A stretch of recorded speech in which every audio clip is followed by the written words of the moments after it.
அம்மாவின் கிராமத்து சமையலில் இன்றைக்கி நம்ம புளிக்குழம்பு எப்படி செய்யலான்னு பார்க்கலாம். இந்த மாதிரி புளிக்குழம்பு செஞ்சு பாருங்கள், சூப்பராக இருக்கும். அதுக்கு நம்ம ஒரு சில ஜாமான்கள் வறுக்கிறோம்.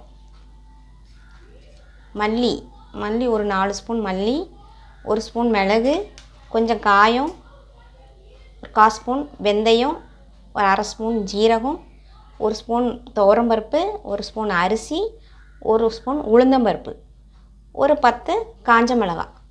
இதெல்லாம் நம்ம ஒன்றா போட்டு வறுத்து எடுக்க போகிறோம். அப்புறம் சின்ன வெங்காயம் கொஞ்சம் உரித்து வச்சுக்கோங்க, வெள்ளைப்பூடு, ஒரு கைப்பிடி கருவேப்பிலை, அப்புறம் தேங்காய். இது கொஞ்சம் காஞ்சதாக இருக்கணும். ரொம்ப உடனே உடச்சி உடனே செய்கிறத விட இப்படி இருந்தால் கொஞ்சம் நல்லா எண்ணெய் பிரியும். அதனால் ஒரு 1 மணி தேங்காய், கொஞ்சம் கொண்டக்கடலையாக நல்லா ஊற போட்டு நாளே ஊற போட்டு நல்லா குக்கரில் நல்லா வெந்து எடுத்துருக்கேன் பாருங்கள். மையாக வேக வச்சு எடுத்து வச்சுருக்கேன். இந்த கொண்டக்கடலை போட்டு இந்த குழம்பு செஞ்சு பாருங்கள், சூப்பராக இருக்கும். அப்புறம் கொஞ்சம் ஒரு எலுமிச்சை அளவு புளி ஊற போட்டிருக்கேன். இப்போ நம்ம எல்லாத்தையும் என்ன செய்யலான்னு பார்ப்போம் வாங்க. இப்போ குழம்புக்கு நம்ம வறுத்துக்கலாம். அடுப்பில் ஒரு சட்டி வச்சு லைட்டாக ஒரு 1/2 ஸ்பூன் எண்ணெய் ஊற்றி இந்த தேங்காயை நல்லா வறுத்துக்கணும்.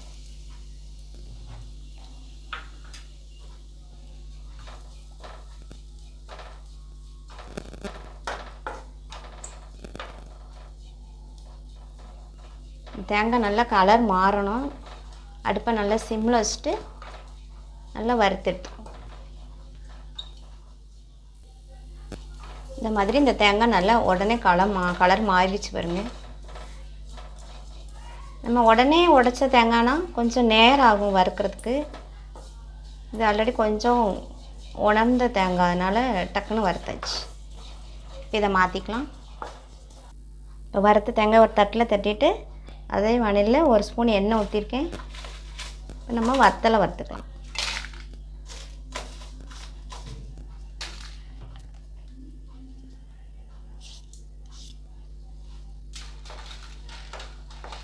பெருசாக வறுபட்டுருச்சு.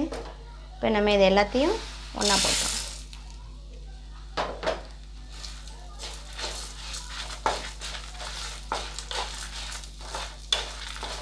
தனித்தனியாக வறுக்கணும் வேண்டாம், எல்லாம் ஒன்றா போட்டாலே இதை வறுத்துரும்.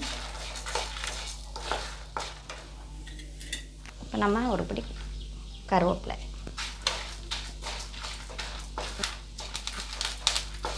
அவ்வளோதான். இதை வறுத்தாச்சு. இதை ஆற வச்சுப்போம்.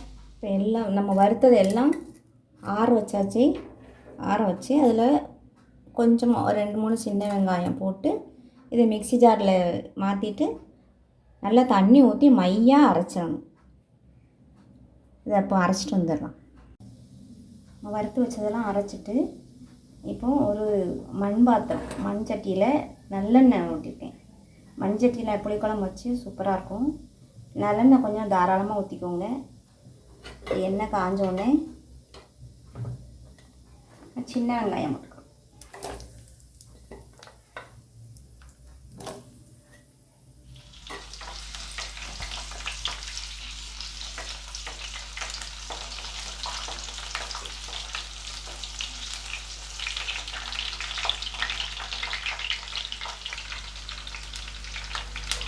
சின்ன வெங்காயம் லைட்டாக வதங்கினோடனே வெள்ளைப்பூடு போட்டுக்கணும்.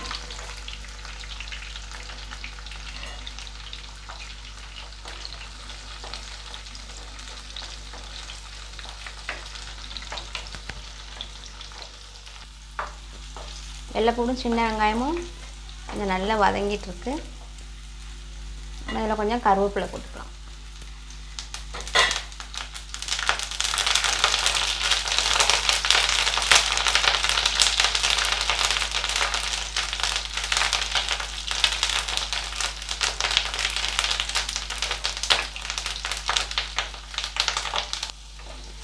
நல்லா வதங்கிட்டு இப்போ நம்ம அரைச்சி வச்சதை இதில் ஊற்றிக்கணும்.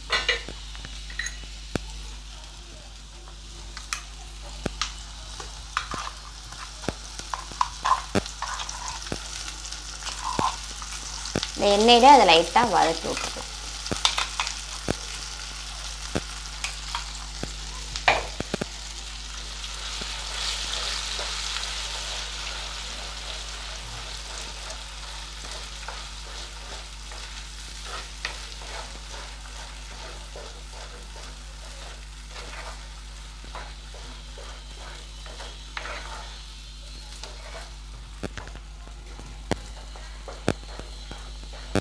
லைட்டாக அதை வதக்கிட்டு இப்போ நம்ம புளி ஊற போட்டிருந்தோம்ல அதை நல்லா கரைச்சி வச்சுருக்கேன், அதை ஊற்றிப்போம். புளி தண்ணியை இதில் ஊற்றிக்கலாம்.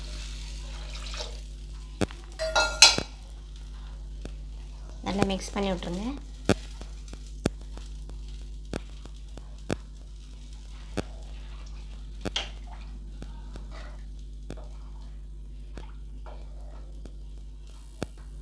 அரைச்சதை போட்டு நல்லா கலக்கி விட்டாச்சு.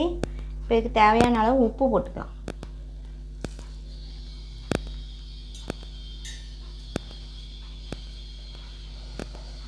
இது லைட்டாக கொதிக்கட்டும்.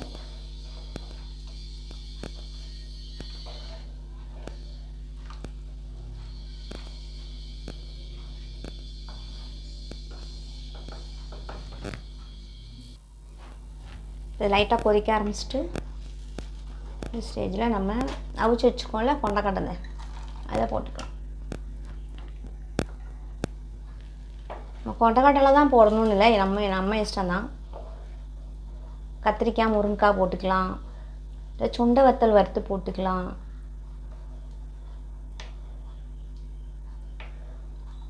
கொண்டக்கடலை போட்டதுனால அது சீக்கிரமாக கெட்டு போகும்லாம் நினைக்காதீங்க, அதெல்லாம் ஒன்றும் பண்ணாது. கொதிக்கணும். நம்ம வந்து இந்த சிம்மில் வச்சு நம்ம கொதிக்க வைக்கணும். அடுப்பை குறைச்சி வச்சு கொதிக்க வச்சா தான் நமக்கு அந்த எண்ணெய் பிரிஞ்சு வரும். குழம்பு ஒரு 5லேருந்து ஒரு 7 நிமிஷம் கொதிச்சிருக்கு. நல்ல எண்ணெய் பிரிஞ்சு வந்துட்டு பாருங்கள். நம்ம தேங்காய் நல்லா வறுத்து போட்டதுனால இன்னும் கொஞ்சம் நல்லா எண்ணெய் பிரிஞ்சு வரும். நம்ம இப்போது அதுக்கு ஒரு சின்ன துண்டு கருப்பட்டி இருந்தால் கருப்பட்டி போட்டுக்கலாம். மண்டவளம் தான் போட்டிருக்கேன், லைட்டாக போட்டு.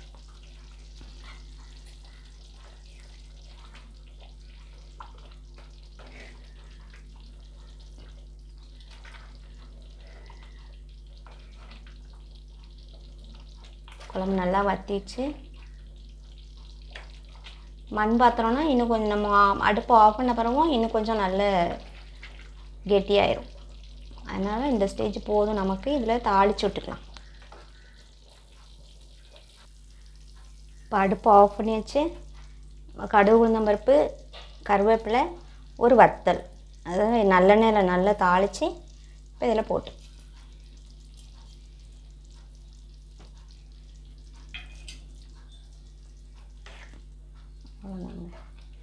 சூப்பரான புளிக்குழம்பு ரெடி ஆயிடுச்சு.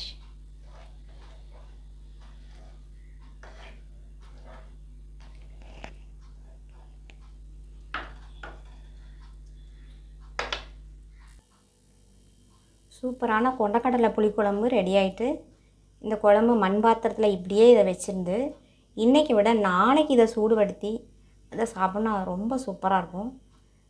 இதை நீங்களும் செஞ்சு சாப்பிட்டு பாருங்கள். எப்படி இருக்குன்னு கமெண்டில் சொல்லுங்கள். லைக் பண்ணுங்கள், ஷேர் பண்ணுங்கள், மறக்காமல் சப்ஸ்கிரைப் பண்ணுங்கள். மீண்டும் அடுத்த வீடியோ சந்திப்போம்.